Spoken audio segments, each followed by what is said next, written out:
Selamünaleyküm arkadaşlar. Beni bu alaki filografi degan isimli filografi deb qaptı. Bir kardeşimizden işlegen vatanimizdeki izniki. Şundak şekilde bir eyneknin üstüge mıh bilen oyunda tikken bir sanat eseri ekan qadrli qarindoshlar.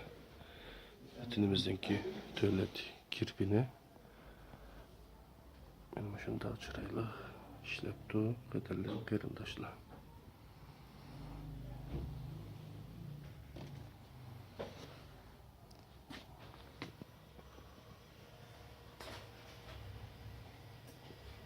Bundan başka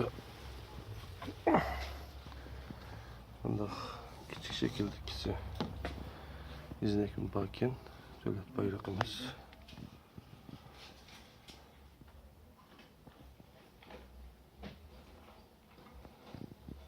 Evet, sıfta sırayla işlengenken köp ecir qıptı bu kardeşimiz. Allah razı olsun.